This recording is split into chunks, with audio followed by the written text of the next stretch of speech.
ओम शांति। 9 जून 2026। बाबा के महावाक्य। मीठे बच्चे, बाप के साथ उड़ने के लिए कंप्लीट प्योर बनो। संपूर्ण सरेंडर हो जाओ। यह देह मेरी नहीं, बिल्कुल अशरीरी बनो। प्रश्न: ऊंची मंजिल पर पहुंचने के लिए कौन सा डर निकल जाना चाहिए? उत्तर: कई बच्चे माया के तूफानों से बहुत डरते हैं। कहते हैं, बाबा, तूफान बहुत हैरान करते हैं, इनको रोक लो। बाबा कहते, बच्चे, यह तो बॉक्सिंग है।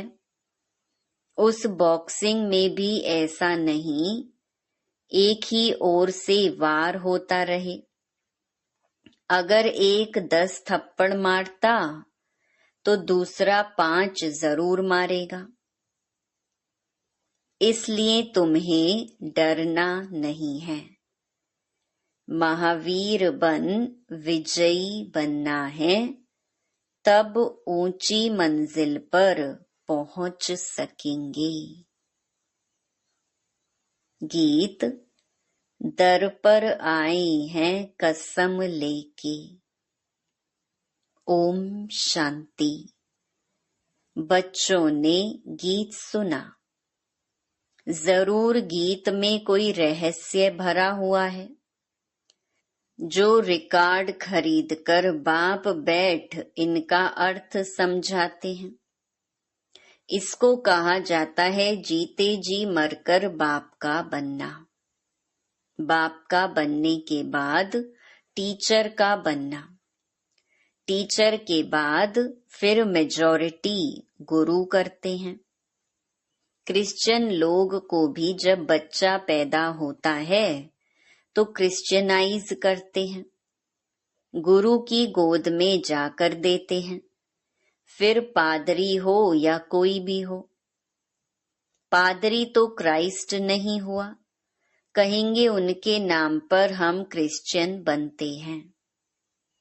अभी तुम बच्चे पहले बाप के बनते हो, अशरीरी बनते हो।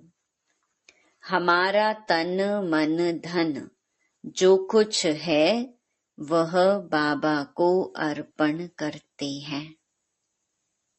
जीते जी मरते हैं, अर्थात हम आत्मा उनके बनते हैं। यह बुद्धि में रहना है। जो भी मेरी वस्तु है, मेरा शरीर, मेरा धन, दौलत, संबंधी आदि जो कुछ है, सबको भूलते हैं। मरने बाद सब भूल जाता है ना। कितनी बड़ी मंजिल है। हम अशरीरी आत्मा हैं, यह पक्का करना है। ऐसे नहीं तुम शरीर छोड़ और मर पड़ते हो। नहीं, आत्मा कंप्लीट पवित्र थोड़े ही बनी है। भल बाप के बने हो, परंतु बाबा कहते हैं तुम्हारी आत्मा अपवित्र है। आत्मा के पंख टूटे हुए हैं, अभी आत्मा उड़ नहीं सकेगी। तमो प्रधान होने कारण एक भी मनुष्य वापस जा नहीं सकते। माया ने एकदम पंख तोड़ दिए हैं। बाबा ने समझाया है, आत्मा सबसे तीखी जाती है, उनसे तीखी चीज कोई होती नहीं। आत्मा से कोई पहुंच नहीं सकता। पिछाड़ी में मच्छरों सदृश सब आत्माएं भागती हैं। कहाँ जाती हैं? बहुत दूर दूर, सूर्य चांद से भी पार। वहां से फिर लौटना नहीं है। उन्हों के रॉकेट आदि तो जाकर फिर लौट आते हैं। सूर्य तक तो पहुंच नहीं सकते। तुमको तो उनसे बहुत दूर जाना है। सूक्ष्म वतन से ऊपर मूल वतन में जाना है। आत्मा को पंख मिल जाते हैं। हिसाब किताब चुकतू कर आत्मा पवित्र बन जाती है। कयामत के समय की महिमा बहुत लिखी हुई है। सभी आत्माओं को हिसाब किताब चुकतू कर जाना है। अभी तो सब आत्माएं मैली पाप आत्मा हैं। भल बड़े गुरु साधु सन्यासी आदि हैं। समझते हैं हम गुरु हैं। अहम ब्रह्मास्मि, अहम ब्रह्मोहम। हम ब्रह्म में पहुंचे हुए हैं। अब बैठे हुए हैं यहाँ, ब्रह्म में फिर कहाँ पहुंचे हुए हैं? अभी तुम जानते हो हम सब आत्माएं ब्रह्म में रहने वाली हैं, परंतु अभी वहां कोई भी जा नहीं सकते। सब आत्माएं यहाँ पुनर्जन्म लेती हैं। यह बेहद का ड्रामा है। सब एक्टर्स को पार्ट बजाने वहां से आना जरूर है। सबकी आत्माएं स्टेज पर आई हैं। जब विनाश का समय होता है तो सब आ जाते हैं। वहां रहकर क्या करेंगे? एक्टर बिगर पार्ट बजाए घर में थोड़ी बैठ जाएगा। नाटक में जरूर आना पड़ेगा। वहां से जब सब चले जाते हैं तब फिर बाप सबको ले जाते हैं। बाप कहते हैं मैं भल यहाँ हूँ तो भी आत्माएं आती रहती हैं, वृद्धि को पाती रहती हैं नंबरवार। फिर तुम जाएंगे भी नंबरवार। सारा तुम्हारी अवस्था पर मदार है, इसीलिए तुम्हें मरजीवा बनना है। हम आत्मा हैं, यह निश्चय करना मेहनत है। बच्चे घड़ी घड़ी देह अभिमान में आकर भूल जाते हैं। देही अभिमानी तब रहेंगे जब कंप्लीट सरेंडर होंगे। बाबा, यह सब आपका है, मैं भी आपका हूँ। यह देह जैसे कि हमारी नहीं है, इनको मैं छोड़ देता हूँ। बाबा, मैं आपका हूँ। बाबा कहते हैं मेरा बन और सबसे ममत्व मिटा दो। बाकी ऐसे नहीं कि यहाँ आकर बैठ जाना है। तुमको अपना धंधा धोरी करना है, घर संभालना है। बच्चे को कर्जा उतारना है मात पिता का। उनकी सेवा कर उजूरा देना है। माँ बाप की पालना का कर्ज चढ़ता है बच्चों पर।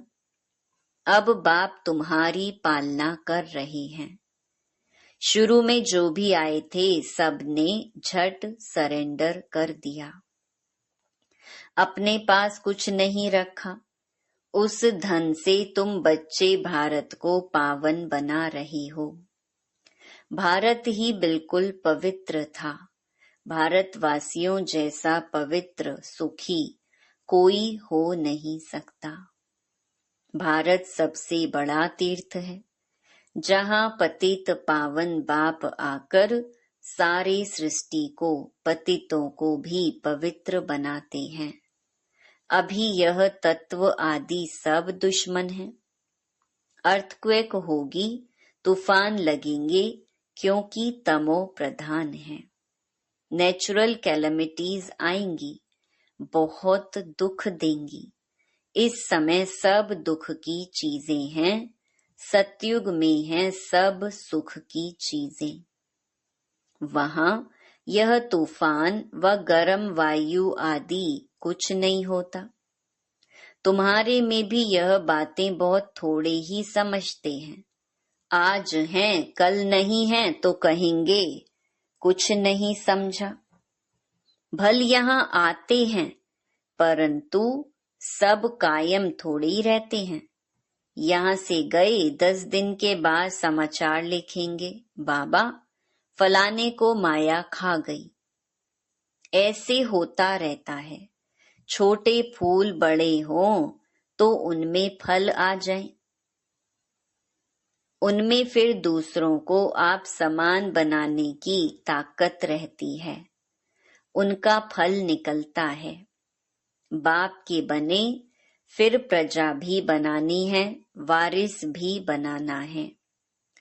पंडे बन बाबा के पास आए, बस हम पहुंच गए। नहीं, मंजिल है बड़ी। कहते हैं माया के तूफान बहुत आते हैं।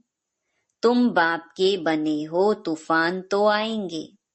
कहते हैं बाबा हम आपके थे, आपसे वर्षा लिया था, फिर पुनर्जन्म लेते 84 जन्म पास किया, फिर आकर आपका बने हैं। मैं तो आपसे वर्षा लेकर छोड़ूंगा। तो ऐसे बाप को इतना याद करना पड़े और आप समान बनाए फल देना पड़े, नहीं तो माला कैसे बनेगी? बाप का वारिस कैसे बनाएंगे? प्रजा भी चाहिए, वारिस भी चाहिए जो गद्दी पर बैठे। बाप के पास तो बहुत आते हैं, फिर फारकती दे देते हैं। बुद्धि का योग टूटा, खेल खत्म। कई बच्चे बाबा से आकर पूछते हैं, बाबा अवस्था को कैसे जमाएं? कोई तूफान ना लगे, इसका रास्ता तो बताते ही रहते हैं। बाप को याद करो। तूफान तो लगेंगे। बॉक्सिंग में ऐसा कभी देखा जो एक ही थप्पड़ खाता रहे? जरूर दोनों में ही हिम्मत होगी। 5 थप्पड़ अगर एक लगाएगा तो 10 दूसरा लगाता होगा। यह भी बॉक्सिंग है। बाप को याद करते रहेंगे तो माया भागती जाएगी, परंतु फट से तो नहीं होगा। माया से कुश्ती लड़नी है, ऐसे मत समझो माया थप्पड़ नहीं मारेगी। भल कोई भी हो, बड़ी बॉक्सिंग है। बहुत डर जाते हैं, माया एकदम नाक में दम कर देती है। युद्ध स्थल है ना। बुद्धि योग लगाने से माया बड़े विघ्न डालती है। मेहनत सारी योग में है। भल बाबा कहते हैं ज्ञानी तू आत्मा मुझे प्रिय है, परंतु ऐसे नहीं सिर्फ ज्ञान देने वाले प्रिय हैं। पहले तो योग पूरा चाहिए। बाप को याद करना है, माया के विघ्नों से डरना नहीं है। विश्व का मालिक बनते हो ना? सब बनेंगे। 16,108 की माला तो बहुत बड़ी है, अंत में आकर पूरी होगी। त्रेता अंत तक कितने प्रिंस प्रिंसेस बनते हैं, कुछ तो निशानियां है ना। 8 की भी निशानी है, 108 की भी निशानी है। यह बिल्कुल राइट है। त्रेता अंत में इतने 16,108 प्रिंस प्रिंसेस होते हैं। शुरू में तो नहीं होंगे, पहले थोड़े होते हैं, फिर वृद्धि होती जाती है। वह सब बनते यहाँ हैं। चांस बहुत अच्छा है, परंतु मेहनत बहुत है। गीत में भी कहते हैं कभी नहीं छोड़ूंगा, मर जाऊंगा। बाबा यह तन मन धन सब आपका है। हम अशरीरी बन आपको याद करते हैं, बुद्धि योग आपसे लगाएंगे। बाबा फिर कहते हैं यह सब तुम बच्चों के लिए ही है। बच्चे कहते हैं हमारा सब कुछ आपका है। कहते हैं ना, यह सब भगवान ने दिया है। अब बाप कहते हैं यह सब खत्म हो जाना है। तुम्हारे पास क्या है? यह शरीर भी खत्म हो जाएगा। अब मैं फिर तुमको बदली कर देता हूँ। सिर्फ एक्सचेंज करते हैं ना। तो बाप कहते हैं बच्चे अशरीरी बनो, मुझे याद करो। बुद्धि से सब कुछ सरेंडर करो।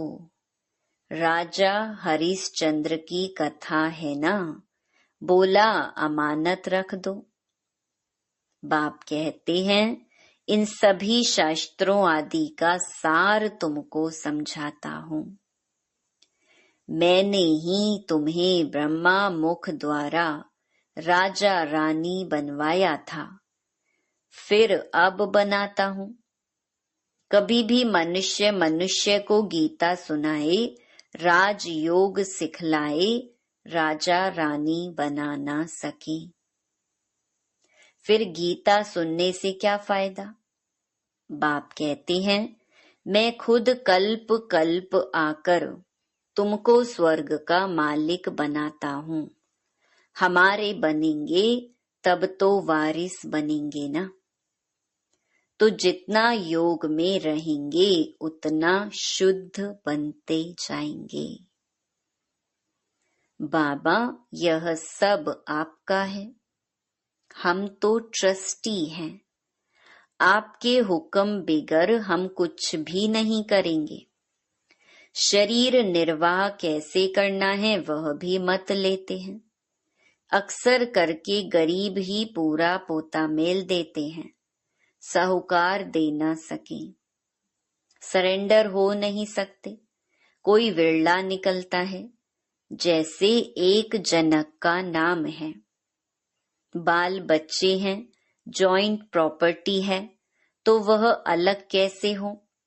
साहूकार लोग अपनी प्रॉपर्टी निकालें कैसे? जो सरेंडर हो। बाप है ही गरीब निवाज। सबसे गरीब माताएं हैं, उनसे जास्ती कन्याएं गरीब हैं। कन्या को कभी वर्षे का नशा नहीं होगा। बच्चे को बाप की जागीर का नशा रहता है, तो वह सबको छोड़ फिर वैकुंठ का वर्षा लेना पड़े। दान हमेशा गरीब को ही दिया जाता है। भारत है सबसे गरीब।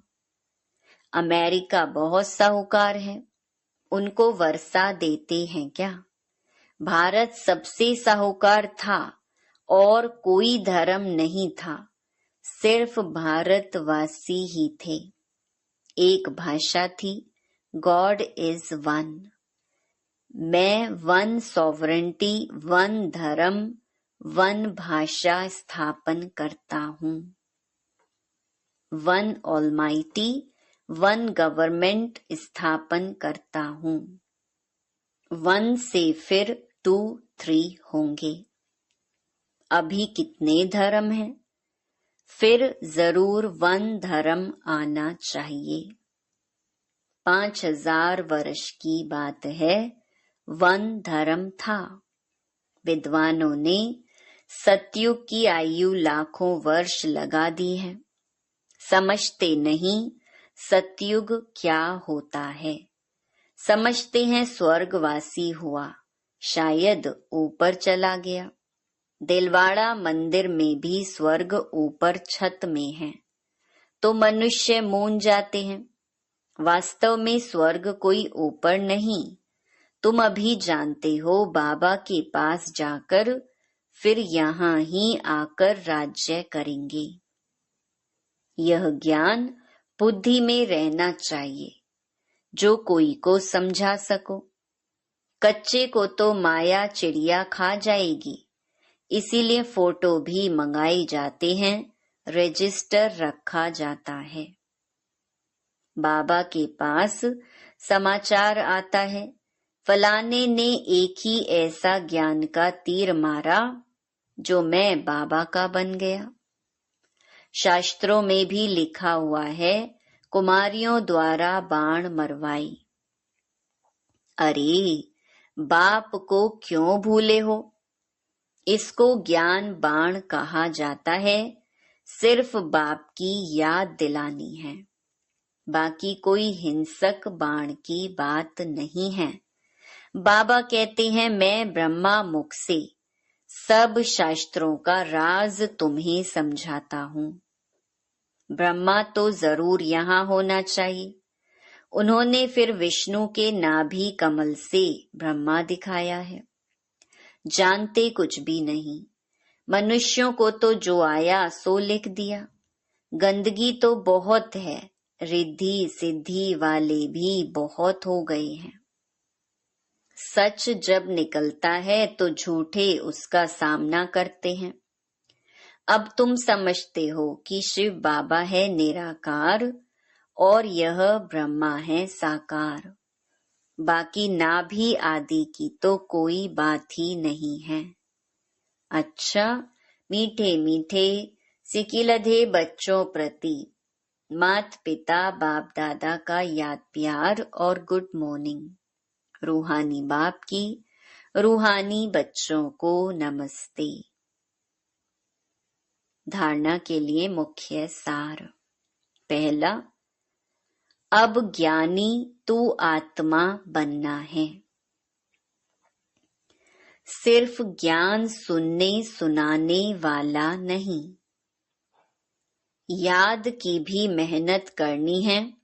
अशरीरी होकर अशरीरी बाप को याद करना है। दूसरा, बाप का बनकर दूसरी सब बातों से ममत्व मिटा देना है। यह देह भी मेरी नहीं, पूरा देही अभिमानी बन कंप्लीट सरेंडर होना है। वरदान, मास्टर ऑलमाइटी अथॉरिटी की सीट पर सेट रहने वाले सहज और सदा के कर्म योगी भव। जैसे किसी मशीनरी को सेट किया जाता है तो एक बार सेट करने से फिर ऑटोमेटिकली चलती रहती है।